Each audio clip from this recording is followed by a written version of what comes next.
bertasaruh. Jadi aku ini ada aku besar, aku kecil. Ya. Karena bilang Allah, anak, la ilaha illa anak, jadi Tuhan selain aku. Kalau enggak, aku adalah aku bukan aku. Aku adalah kegaiban dan kenyataan. Tempat dan waktu kedudukanku, gelap dan terang bukan aku, jauh dekat tetap aku. Jadi Tuhan itu nggak tahu gelap, nggak terang kan? Seperti itu. Cuma tempat dan waktu kedudukanku, di mana tempat, di mana waktu dia ada. Gelap dan terang bukan aku, jauh dekat tetap aku. Dimanapun tetap aku. Aku menyeru, aku diseru. Tak pernah lalai, tak pernah jemu. Merintih merayu suara merdu, irama dahsyat di alam padu. Jadi kalau orang tahu, oh ya Allah, Allah menyeru, ya ayyuhal mu'minun, ya ayyuhal muslimun, ya ayyuhan nas. Ini kan menyeru. Kita menyeru, ya Allah, kita menyeru. Jadi, paduan antara suara ini inilah yang sangat dahsyat. Sorry. Kemudian ada Pak, nafsu. Nah kalau nafsu ini kan banyak, nafsu didapat. Cuma kita ambil satu nafsu, nafsu yang tidak baik. Nafsu ini di situ kita ambil nafsu yang tidak baik. Penipu predikatmu. Jadi sebutan nafsu ini penipu. Nafsu durjana tak tahu malu. Jadi nafsu durjana, nafsu yang tidak baik yang tidak tahu malu. Penipu predikatmu, nafsu durjana tak tahu malu. Padang yang luas penggembalaanmu, rumput hijau pemikat gitu. Jadi segala sesuatu yang di alam yang luas ini, itulah penipu itu ada di situ, di mana-mana. Tipu daya. Nah, lalu rumput hijau ini di mana kebaikan, di mana kelihatan itu, yang kelihatan baik. Lalu itu sebagai penariknya. Oh ini bagus, ternyata itu baik. Jadi rumput hijau pemikat gitu. Siapa lalai mudah terayu, masuk perangkap jalan keliru. Hati-hati memilah rambu, semua berkata ikutlah aku. Buruk-buruk ayo ini. Lalu di situ lagi apa itu?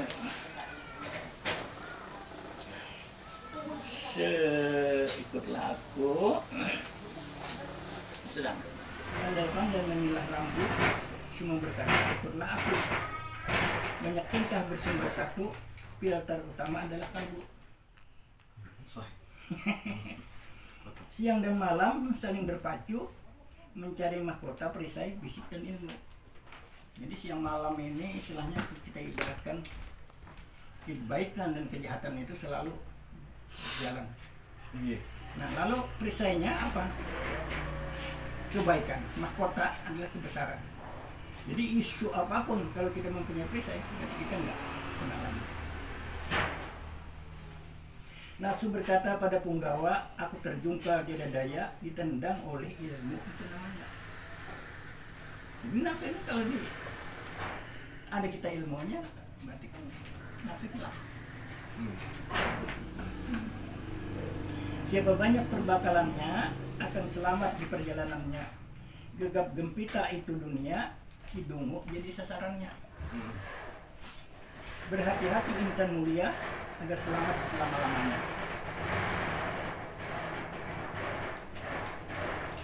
Mata belum Pak. Ini mata ini kenapa? Karena sumber segala sesuatu adalah ini mata. Iya.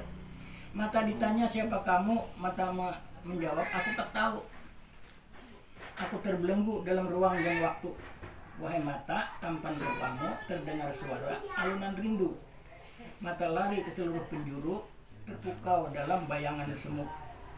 Dicari tiada ketemu, latih lesu sepanjang waktu, semua membisu. Mata garang, mata meradang, meronta, nanar dalam makna. Cahaya cemerlang jauh terpandang dari jurang yang sangat dalam. Kemilau indah tiada tara, berselubung khayal dan citra. Nah jadi ya citra ini istilahnya yaitu apa? Mata tersentak tidak daya, hanya nama pelengkap raga. tunduk patuh pada pencipta, itulah dalil yang sangat nyata. Kiri sebelatannya nak.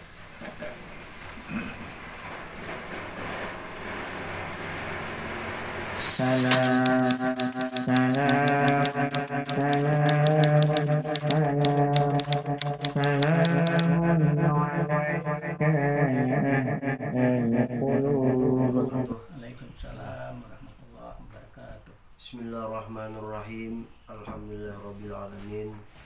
Wassalatu wassalamu ala asyrafil anbiya'i wal mursalin Sayyidina wa maulana Muhammadin wa ala alihi wa sahbihi wa barik wa sallim ajma'in. Alhamdulillah, pada hari ini kami kembali penelusuran ke rumah, ke tempat Kai atau Abah Kamarudin untuk meneruskan cerita atau kisah daripada Datu Nur Hidayat. Nah, jadi kami kepada pemirsa Jejak Sang Datu mohon maaf dan ampun halal dan ridhonya di dunia wal akhirah, karena mana penelusuran kami yang pertama mungkin kami ada kesalahan untuk mencari nama. Nah, jadi bahwasanya nama beliau bukan Nur Hidayah tapi Nur Hidayat, Nur Hidayat Bala.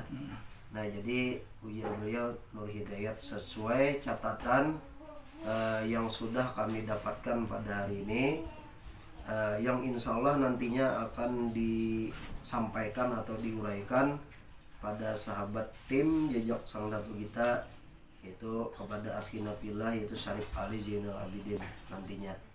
Dan kemudian pada hari ini dengan berkat rahmat Allah Subhanahu wa taala, taufik dan hidayahnya jualah, kita kembali berkumpul untuk penelusuran yang kedua ini di Desa Makarsari, NIS 12. Nah, Kecamatan Bidang, Kabupaten Tapin, Kalimantan Selatan. Nah, dan kepada tim sahabat pemirsa Jejak Sang Datu, bahwasanya kami minta doakan kepada pian beratan kalian semua yang telah menyaksikan.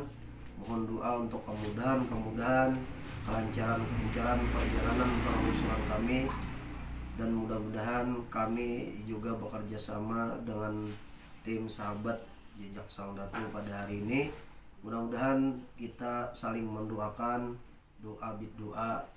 Nah, mudah-mudahan sama-sama dilancarkan dan dimudahkan oleh Allah Subhanahu wa taala. Pada kali ini kita melakukan penelusuran kembali setelah yang mana pada hari sebelumnya kita sudah melakukan penelusuran ke makom Datu Nur Hidayat. Ada kekeliruan sedikit yang memang tentang perihal nama daripada beliau, yang mana pada video sebelumnya kita berdasarkan mendapatkan informasi bahwasanya nama beliau Nur Hidayah. Dan setelah kita telusuri dan kita teliti kembali, ternyata nama beliau adalah Nur Hidayat. Jadi antara perbedaan huruf akhir yaitu huruf H dan huruf T, seperti itu. Karena memang dalam pendataan atau mungkin sensus penduduk dan sebagainya, kita tidak bisa keliru nama dan lain sebagainya. Karena itu pasti akan dipermasalahkan. Perihal untuk sejarah daripada beliau, kita menemukan sedikit info atau mungkin ada penambahan info dari Bapak siapa tadi namanya, Pak? Kamarudin. Nah, Bapak Kamarudin yang menyampaikan info kita tadi, Pak Heri Susanto. Nah, Bapak Heri Susanto yang mana beliau sekarang ini sedang berada di luar daerah, yang mana tidak bisa menghadirin pada acara kita kali ini di channel Jejak Sang Datu. Mungkin kita hadir ke tempat ini, kita saling sharing atau mungkin saling bertukar pendapat tentang pemecahan siapakah Datu Nur Hidayat ini. Jadi jangan lupa kepada seluruh tim jajaran channel Jejak Sang Datu, jangan lupa subscribe, like, komen sebanyak-banyaknya serta bagikan. Adapun info apabila daripada kerabat, keluarga daripada beliau yang mana mengetahui sejarah daripada Datu Nur Hidayat, agar sekiranya mengklarifikasi atau memberikan info data sejarah dan lain sebagainya. Di samping kita ada Guru Jamaluddin, di samping lagi ada Bapak Komarudin selaku narasumber yang mana bisa memberikan info kepada kita tentang siapakah itu Datuk Nur Hidayat. Untuk itu kita berhubung waktunya sudah mulai sore, jadi kita langsung saja. Mungkin ada penjelasan sedikit tentang mungkin sejarah atau lain sebagainya. Pada kali ini di sini dituliskan bahwasanya Datuk Nur Hidayat ini mempunyai menantu bernama Ali Hashim Al-Rifai. Nah, jadi Ali Hashim Al-Rifai ini di sini berdasarkan narasumber yang kita dapat dari Bapak Erik Susanto. Ternyata beliau adalah suami daripada Siti Habibah binti Nur Hidayat, yang mana Datuk yang pernah kita telusurin pada episode sebelumnya di Desa Nes 12, Kecamatan Binuang, Kabupaten Tapin, Kalimantan Selatan. Di sini dijelaskan ada bergelar Panji Lawak. Panji Lawak ini gelar Siti Habibah atau Nur Hidayat kita tidak mengetahui. Di sini ada bertuliskan Rafiq Hidayat. Rafiq Hidayat ini bisa jadi anaknya daripada Nur Hidayat, bisa jadi anak atau saudara kandung daripada Siti Habibah, seperti itu. Atau bisa jadi anaknya daripada Siti Habibah dan Ali Hashim Al-Rifai. Nah, perihal gelar nama yang kita dapat daripada info di sini, tertulis di sini, masih perlu kita teliti lagi tentang siapa beliau, apakah beliau ada hubungan dengan Datuk Nuraya atau yang kita lebih dikenal siapa namanya, Syekh Abdul Rauf atau Syekh Abdul Jabbar. Nah, mungkin dia karena zaman dulu, pada zaman era penjajahan Belanda dan Jepang itu memang ulama-ulama ini menyimpan diri dengan bergelar. Karena apa? Karena pada masa dulu, apalagi ulama-ulama yang ada hubungan dengan terah kerajaan, karena menurut Belanda, menurut pemahaman para penjajah yang pernah menjajah Indonesia ini, bahwasanya mereka akan menentang Belanda. Dari didikan-didikan atau doktrin-doktrin daripada jajahan orang-orang Belanda ini tadi akan mendidik, mengarahkan masyarakat untuk jadi penentang Belanda. Jadi mulai dari saat itulah digenosida atau dibunuh atau dicari dan lain sebagainya untuk ditangkapin. Terkecuali ulama atau kalangan daripada siapapun Soraib dan sebagainya yang menjadi pendukung atau antek-anteknya Belanda atau jadi pengkhianat mendukung Belanda. Mereka terselamatkan. Karena apa? Karena mereka mendukung Belanda. Banyak memang sejarah-sejarah yang ada di Kalimantan Selatan ini khususnya yang telah dirubah oleh penjajahan di masa Belanda, seperti itu. Itu kita dapat mengetahui informasi tersebut dari abah kita sendiri, orang tua kita sendiri, daripada kakek kita sendiri atau jid kita sendiri, yang mana beliau juga salah satu seorang pejuang pada masanya. Seperti itu. Ditambah imbuhan daripada Bapak Komarudin yang ada di samping kanan kita, di sampingan Guru Jamal, dan beliau juga termasuk salah seorang mungkin ibaratnya bergerilya juga di masa itu, atau seorang pejuang juga pada masa era pendudukan Jepang lah. Nah, ya. Untuk itu kita mungkin pengen mengetahui cerita-cerita yang ada tambahan daripada beliau yang terkini, mungkin daripada info dan sebagainya dari Bapak Komarudin. Apakah ada sejarah atau seperti apa Pak tentang perjuangan di masa dulu? Assalamualaikum warahmatullahi wabarakatuh. Waalaikumsalam warahmatullahi wabarakatuh. Kita membicarakan masalah Datuk Nur Hidayat karena ini jauh sebelum ini seolah-olah terlupakan dan terpendam. Tiada yang mengetahui siapa dan di mana. Setelah tahun 1980 wilayah ini dibuat kebun, baru diketahui ada kubur di sana. Nah, setelah kita telusuri dari berbagai hal yang kita ketahui, penelusuran kita, yang sangat lama, dan kita hubungkan dengan hal-hal sejarah yang telah lama, bahwa menurut keterangan dari seseorang, Nur Hidayat ini adalah salah satu dari murid Datu Nuraya. Kemungkinan setelah Datu Nuraya ini sudah tiada, semua murid-murid beliau masing-masing ada yang pulang ke kampung, ada yang mencari daerah lain, dan termasuk Nur Hidayat ini bukan orang daerah sini, hingga beliau memilih salah satu daerah yang sekarang dinamakan daerah Mekarsari, membuat gubuk, membuka hutan bersama keluarga. Dan kalau kita melihat tanda-tanda kubur beliau, bahwa di sini tuh dahulu pernah terjadi kampung kecil. Iya, kampung kecil. Kampung Betul. kecil. Yang mungkin ditempati beberapa orang atau beberapa keluarga dengan pembuatan gubuk terpisah-pisah. Iya. Karena dahulu setiap orang membuka kebun, misalnya 1 hektar, 1 gubuk. 1 hektar, 1 gubuk. Sehingga gubuk ini paling dekat antaranya 50 meter dari satu ke gubuk yang lain. Nah, lama di daerah ini, karena sebelum Jepang itu orang banyak yang tinggal di hutan-hutan atau di kebun-kebun. Setelah pembuatan jalan pada era Belanda sudah dimulai, jalan raya yang menghubungkan dari Banjarmasin ke daerah sampai Benua Lima, maka orang-orang itu sebagian banyak yang pindah ke dekat jalan raya, sehingga kebun atau bekas gubuk mereka ini tinggalkan begitu saja. Dan Datu Nur Hidayat ini mungkin karena tidak ada tempat lain tetap bertempat tinggal di sini. Lama kelamaan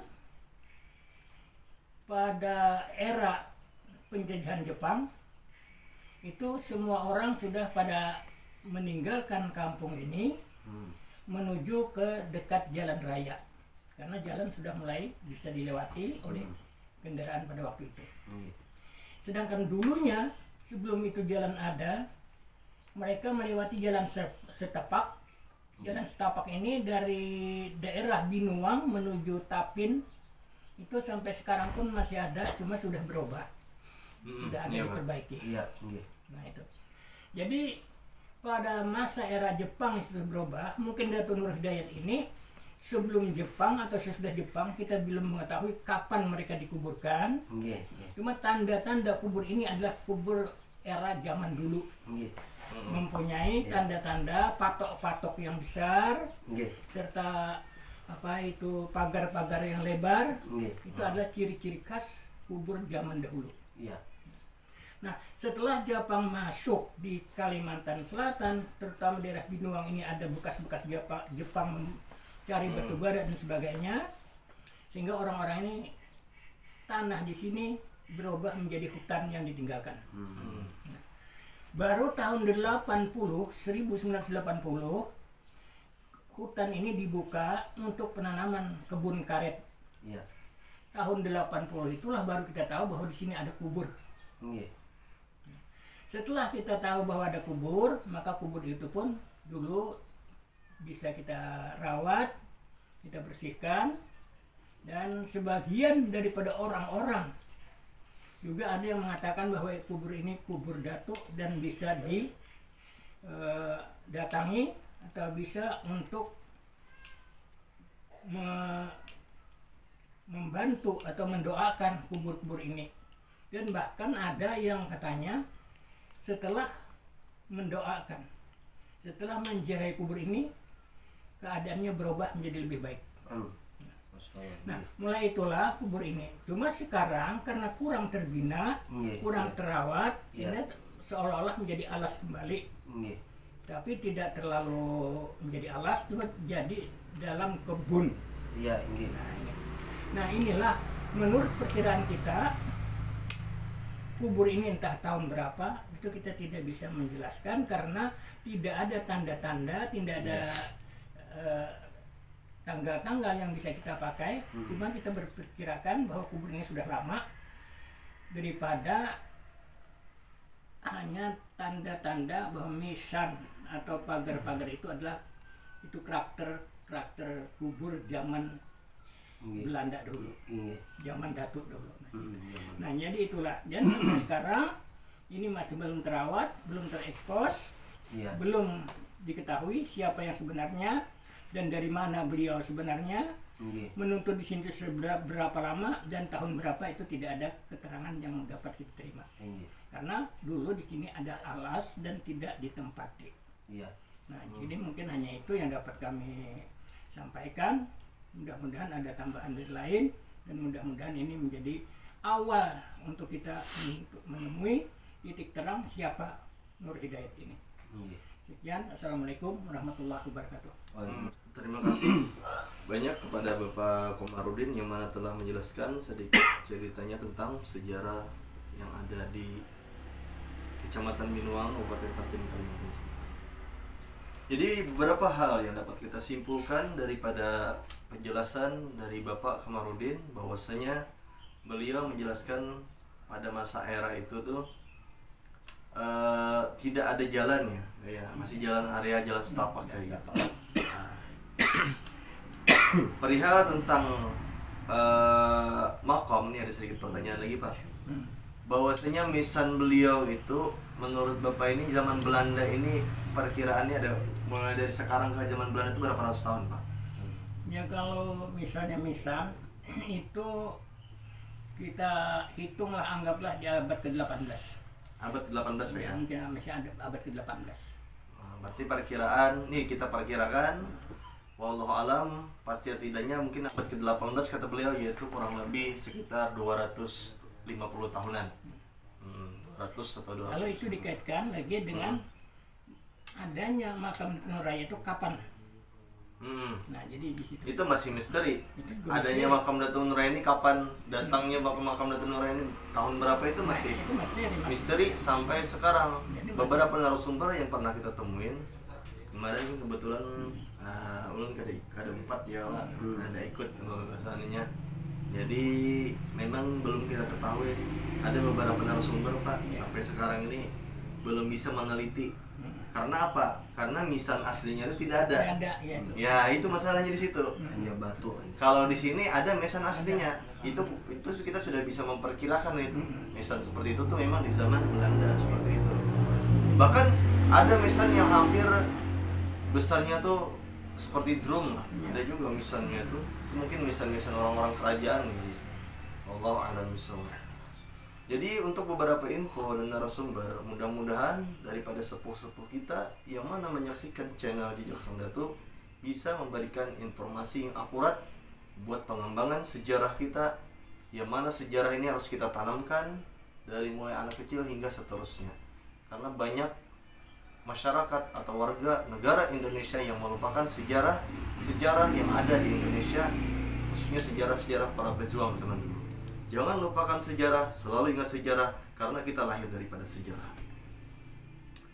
Apabila ada info daripada masyarakat ataupun daripada sesepuh yang mana memberikan dan mengetahui info tersebut, tolong sekiranya mengklarifikasi sama kami di channel Jejak Sang Datuk, khusus mengangkat datuk-datuk yang ada di Kalimantan berdasarkan narasumber yang tepat dan data sejarah yang khas, serta data sejarah yang tepat yang mana kita bisa angkat ke permukaan untuk kita kenalkan kepada masyarakat. Inilah para pejuang-pejuang, inilah wali-wali Allah yang mana telah berjuang di masanya, baik itu dari segi ilmunya beliau, dari segi tenaganya beliau, dari segi pikirannya beliau, dan lain sebagainya.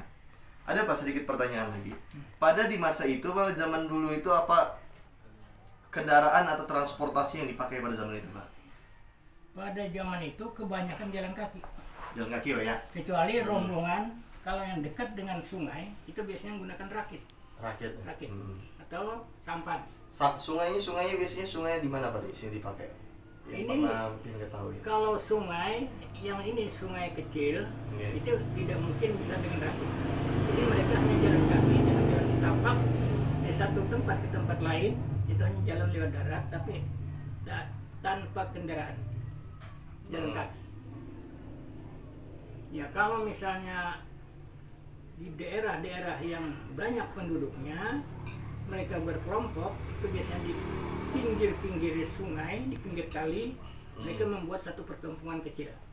Iya. Nah, karena di sini tidak ada sungai besar, mereka hanya jalan kaki. Jadi mereka dulu ada yang jalan kaki satu daerah itu setengah hari, 1 hari baru sampai. Dari kelompok ini ke kelompok ini bisa 2 jam, 3 jam baru sampai. Nah, itulah mereka itu hanya biasanya mereka melakukan perjalanan itu kalau hari-hari besar tertentu berkumpul. Jadi mereka akan undang seminggu atau sebulan sebelumnya, pada tanggal sekian kita kumpul di sini. 1 atau 2, 3 hari sebelum itu sudah berdatangan orang-orang itu, sehingga sampai pada waktu hanya mereka sudah terkumpul semua.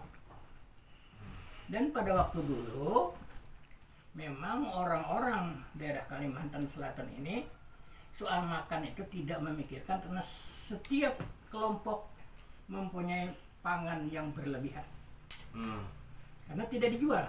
Iya, Pak. Hasil panen tidak dijual, hanya sekedar dimakan. Pasar jauh, membawanya repot. Jadi lebih baik dimakan. Jadi masalah makan mereka tidak kebingungan.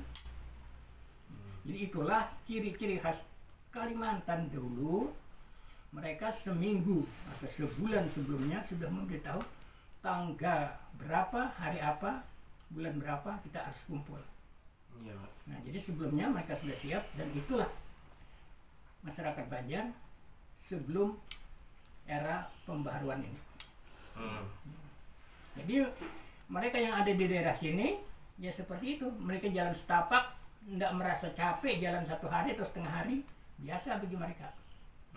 Nah, itulah, tanpa ada kendaraan, barang yang dibawa mereka hanya dijunjung atau dipikul, atau bahasa Banjar dihambin di belakang. Nah, itu.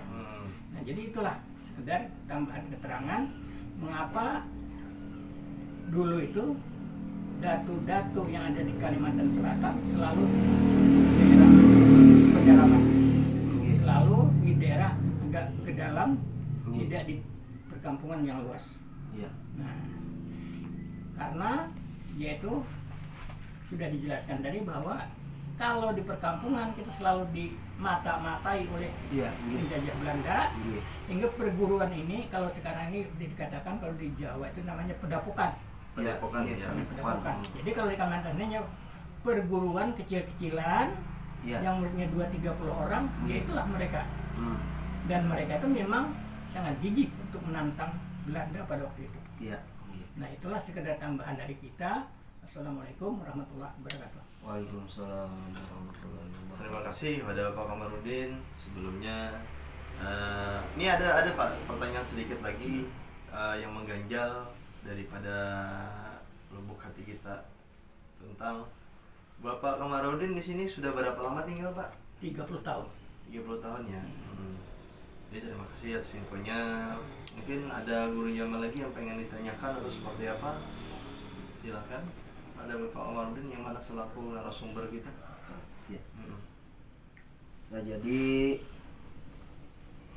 kita untuk ibaratnya untuk lebih mengetahui kisah atau sejarah daripada Datu Nur Hidayat ini, mungkin daripada kami semua yang berada di sini, baik tim Jejak Sang Datu ataupun juga warga sekitar desa Makassar ini, dan juga Bapak Kamarudin sebagai narasumber, yaitu mungkin kita perlu bantuan dari seseorang yang memang ada hubungan dengan beliau nantinya. Bisa nantinya menghubungi dari tim kami Jejak Sang Datu. Nah, mungkin itu saja saran dari saya pribadi atau ulun pribadi, yang mungkin nantinya kita bisa menemukan titik terang. Nah, karena ujar beliau tadi, siapakah Datu Nur Hidayat? Apakah beliau seorang murid oleh Datu Nuraya, dan apakah yang dikerjakan beliau di sini? Apakah beliau membuka hutan? Apakah beliau membuka salah satu perguruan? Nah, apakah beliau berdakwah? Nah, apakah beliau artinya di sini diperintahkan oleh gurunya untuk membuka satu majelis atau perguruan tadi sehingga menjalankan dakwahnya, menjalankan perjuangannya sampai ke anak cucunya, dan mudah-mudahan yang ada apa istilahnya sambungan ataupun masih ada raitan atau kaitan dengan Datu Nur Hidayat ini nantinya mudah-mudahan bisa diangkat ataupun bisa diklarifikasi tadi lah. Nah, mudah-mudahan mungkin itu saja dari kita. Mudah-mudahan harapan kami semua kita dapat menemukan titik terang kisah sejarah daripada Datu Nur Hidayat ini, karena selama ini daripada kisah Datu Nuraya pun kita tidak begitu juga mengetahui kapan terjadinya, kapan makam itu ditemukan, tahun berapa ada makam itu tadi. Nah, mungkin kita itu belum mengetahui persis bagaimana artinya terjadinya sejarah-sejarah itu tadi. Nah, itu saja dari kita. Terima kasih kepada Guru Jamaluddin dan Bapak Kamarudin yang mana telah memberikan penjelasan dan sejarah daripada beliau semua. Sedikit kesimpulan atau sedikit pelajaran daripada sejarah yang kita liput ini daripada Datu Nur Hidayah, bahwasanya kita melakukan perjuangan, melakukan pembenahan, khususnya masyarakat Indonesia mudah-mudahan menjadi lebih baik lagi ke depannya. Mudah-mudahan kita semua berkat mengangkat min aulia Allah ini selalu diberikan Allah rahmatnya beliau, amin. Selalu diberikan syafaatnya Rasulullah SAW. Amin ya Allah.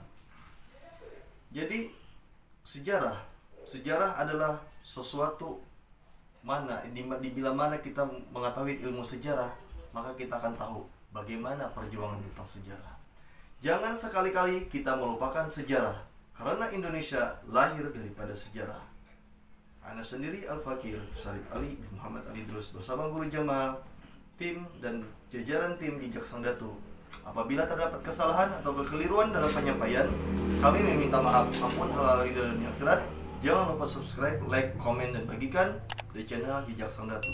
Saksikanlah dan dukung kami untuk menjadi lebih baik lagi ke depannya, dan menjadikan motivasi bagi kami untuk mengangkat datuk-datuk atau sejarah datuk-datuk yang ada di Kalimantan Selatan khususnya dan umumnya seluruh Indonesia.